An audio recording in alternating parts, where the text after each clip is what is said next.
After days of emotional testimony from Carla Pearman's friends and family, the prosecution rested their case today in the Jacob Pearman murder trial. He's charged with the murder of his wife, Carla, at their Murfreesboro home on Valentine's Day, 2013. He's also accused of kicking and choking Carla Pearman's son on December 14, 2012. Tracy Cornett has more on this final day of witness testimony. Well, Pearman is being tried on those charges, Tom, and the first-degree murder charge at the same time. Prosecutors contend that Jacob Pearman was upset about whether Carla would testify on his behalf in a hearing pertaining to the child abuse charges, a hearing scheduled for February 14th, the day Carla was found dead inside the couple's home. Today, Carla's friends described the couple's relationship, potentially damaging testimony, some of which jurors did not get to hear. Yes, I messaged her at 9 o'clock to see if she was okay.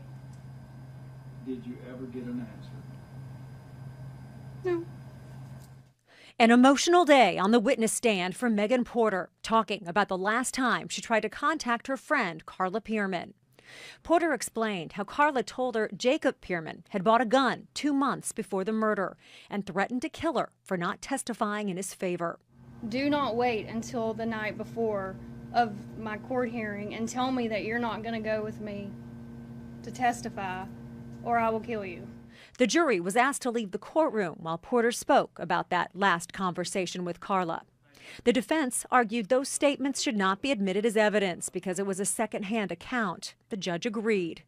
Other friends testified that Carla feared for her life and wanted a divorce, whatever it took to keep her son. I knew exactly what she was going to do. And what did she tell you she was going to do? She told me she packed his stuff up. She grabbed the garage remote from his vehicle at the Mac. She told me she had to do it tonight, or on that day. She had to do it. And had to do what? Get him out of the house. And what was significant about that day? I believe the next day or so was the court date. The jury also heard the taped confession from Jacob Pearman. He can be heard admitting to hitting his wife, then choking her to death.